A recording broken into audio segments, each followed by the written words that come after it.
Our next set of speakers will challenge you. Challenge you to find your community, to take personal responsibility, to think outside of the box, and to make an impact. First, I'd like to welcome someone who is the embodiment of civic engagement. She is currently working as an independent consultant, was a former program manager at the University of Virginia Foundation, and a former marketing and outreach coordinator for the Morven program at the University of Virginia Foundation. A graduate of UVA's architecture school, this woman works to bring together many elements for a creative type of change. Please welcome Charlottesville's own social stitcher, Marie Schacht. Hello, TEDxUVA. Who else's brain is really full of awesome ideas from all of the presentations already? Me too. It's been awesome to listen. So I am passionate in design as a tool for social change and how we can work to design a better world. More specifically, how we can use design to create better, stronger communities. I'm going to use some observations from the field because I think it's always important to start from experience. In my work at the University of Virginia with the Morven Project and in the larger Charlottesville community, I've realized there's a lot of disconnects. The landscape out there, from what I've observed, is siloed. People are living in bubbles. There's not a lot of cross-collaboration, and the landscape isn't multidisciplinary. I think people are realizing that this is a really important aspect, but particularly in community flourishing, I think it's really, really important. So this got me thinking. We obviously need more connections and interactions between everything. So what are the tools and equipment that are going to let us do this? And that got me thinking a little bit more, and I came up with this idea of social stitching. And what I'm going to talk to you about today are the fundamentals of social stitching. But first, I'm going to cover a little bit of history. Stitching is not a new thing. It's been around for a really long time. We're talking like 2.6 million years-ish, pretty long time. Who has sewn or done sort of stitching before? Okay, so we're all pretty familiar with stitching.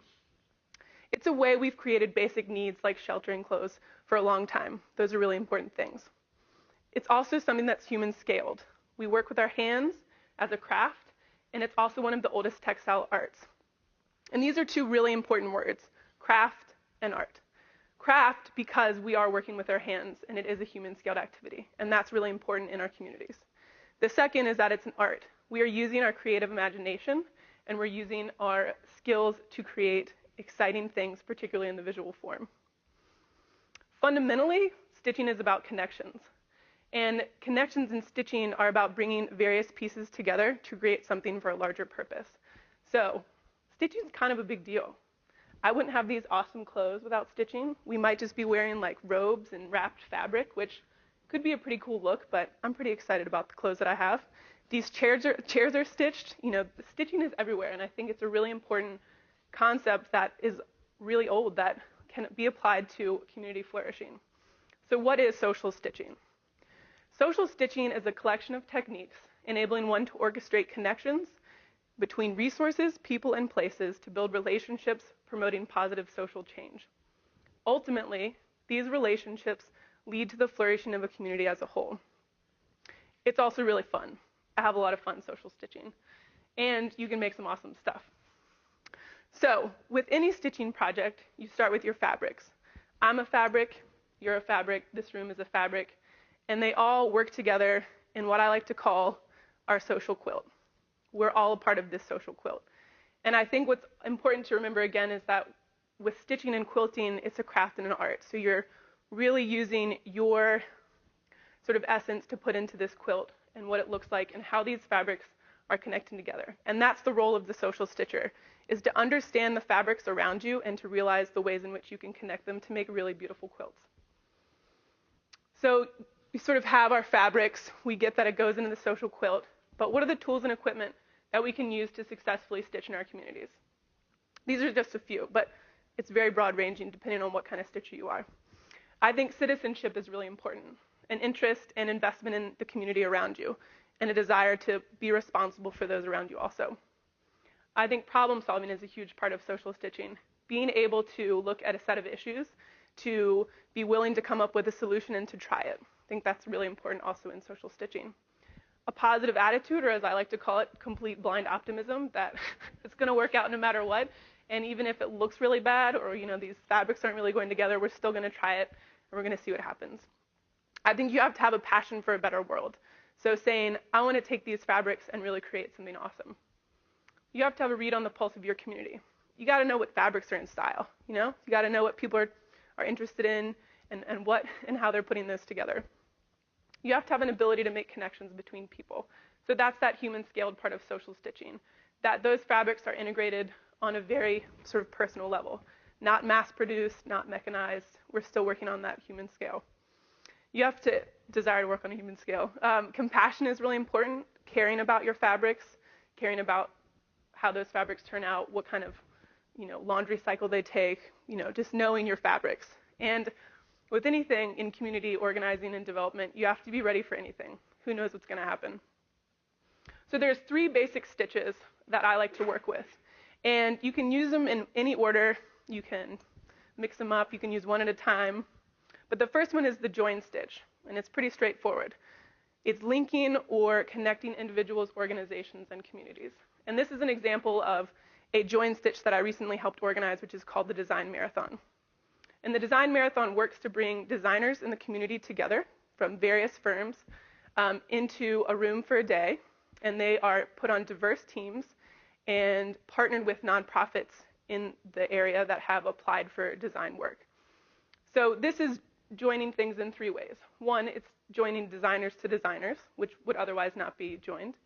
You are connecting designers to the nonprofits to the nonprofits, and overall, you are connecting and joining the design community in Charlottesville.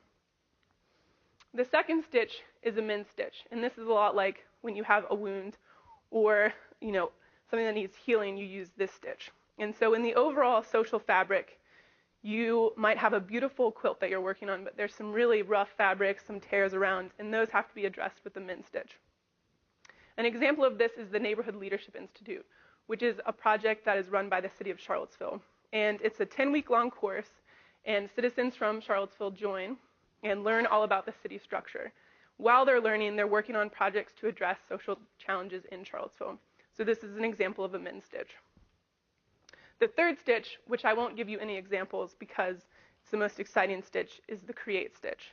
And this stitch can be used to bring new ideas into existence.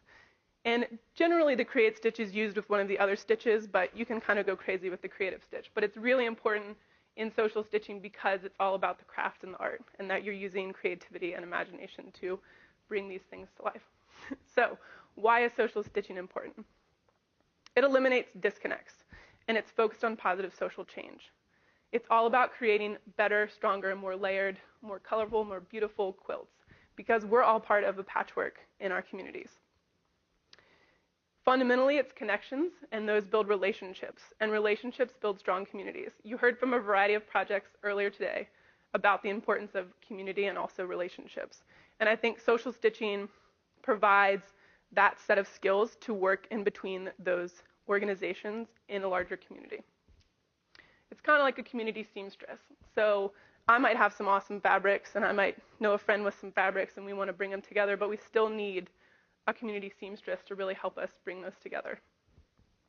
Social stitchers work in the gaps, and they make communities better. So we need more social stitchers.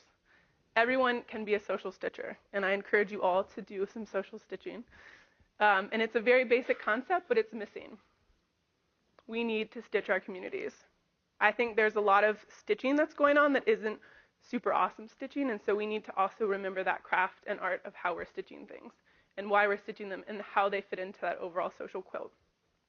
So I encourage you to use the join stitch to meet the neighbor next to you, to talk amongst yourselves in a way that you can address a possible wound in our community, and use the min stitch, and then use the create stitch to create a new idea to solve this problem. And I think we can make some really awesome social quilts. Thank you.